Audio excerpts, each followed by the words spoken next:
In 81 minutes, they steal $500 million in art. More than 30 years later, the world's greatest art heist remains unsolved, and the FBI knows exactly who did it. The date is March 18, 1990. The city of Boston is sleeping off its St. Patrick's Day celebrations. Inside the Isabella Stewart Gardner Museum, a Venetian-style palace frozen in time, the only sound is the hum of electricity. At the watch desk is 23-year-old security guard Rick Abarth. Just after 1 o'clock a.m., a fire alarm briefly blares through the empty halls. Abarth scans the monitors, sees nothing, and silences it. A false alarm, he thinks, an annoyance, but at 1:24 a.m. a new sound cuts the silence, the buzzer for the side entrance on Palace Road.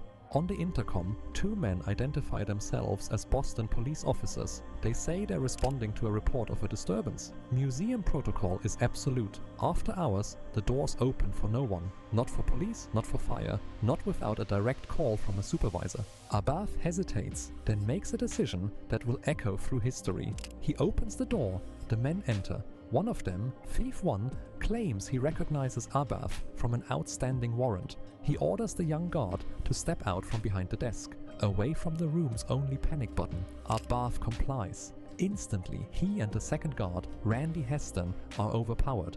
They are handcuffed, their mouths and eyes bound with duct tape. The last words they hear are a chilling promise.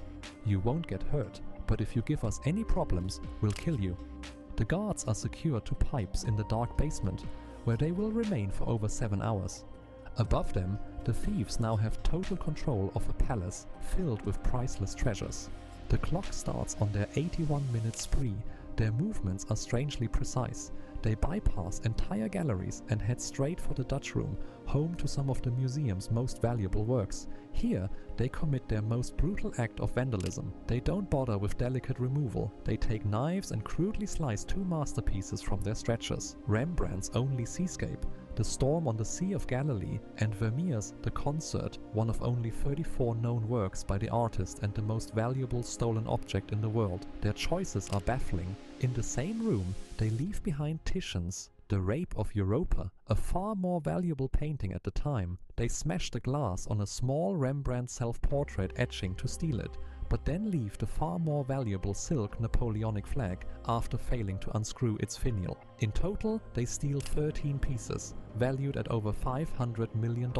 At 2:45 a.m., 81 minutes after they entered, they disappear back into the Boston night, carrying a haul that makes this the single largest property theft in history. It isn't until 8:15 a.m. that the next shift of guards arrives. Finding the museum eerily silent and their colleagues missing, they call the police. The responding officers walk into a crime scene of unimaginable scale. Empty frames stare back at them like open wounds. The FBI is called in, but the investigation is flawed from the start. The first officers on the scene have contaminated the evidence. Worse, the thieves were meticulous. They left no fingerprints, no DNA, and most critically, they took the security tapes from the VCR.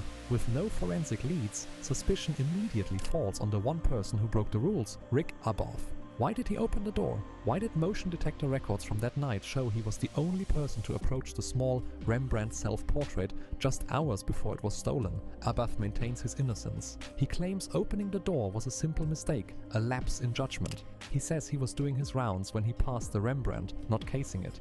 He agrees to an FBI polygraph test, and to the surprise of many, he passes. For years, the cloud of suspicion hangs over Abarth.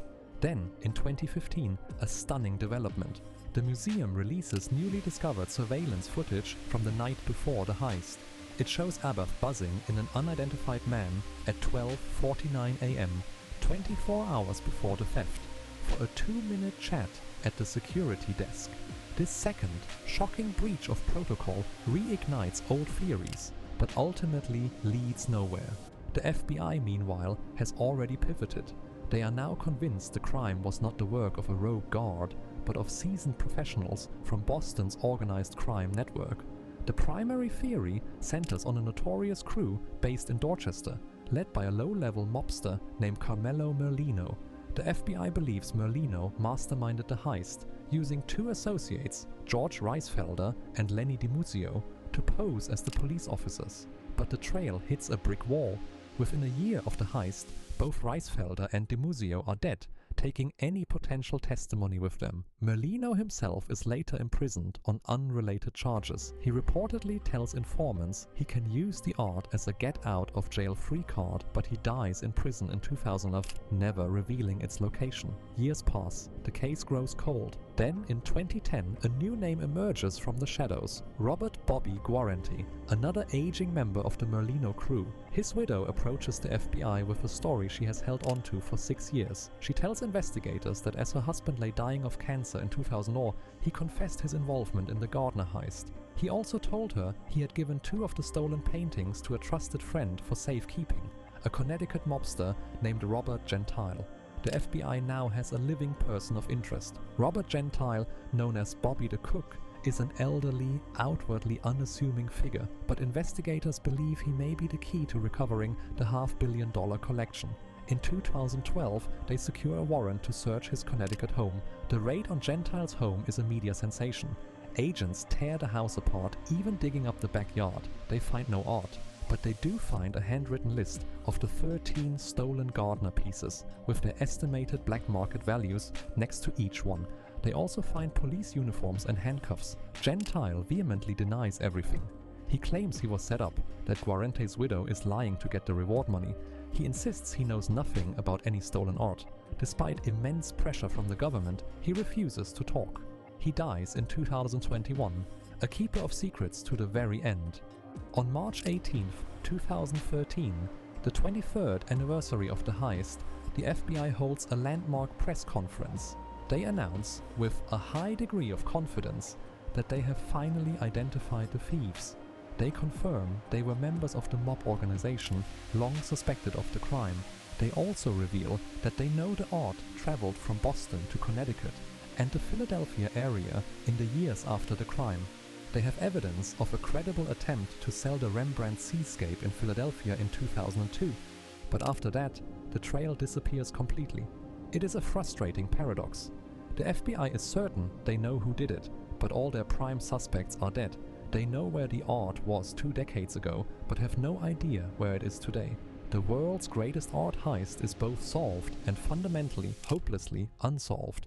Today, inside the Isabella Stewart Gardner Museum, the empty frames still hang on the gallery walls. Isabella Gardner's will stipulated that the collection must remain exactly as she left it, so the voids remain, serving as placeholders, ghostly reminders of the masterpieces that were violently torn away. The museum maintains a $10 million reward for any information leading directly to the safe return of the 13 works. The trail may be cold, the suspects may be gone, but the frames wait patiently in the hope that one day the ghosts of the Gardner Museum will finally come home.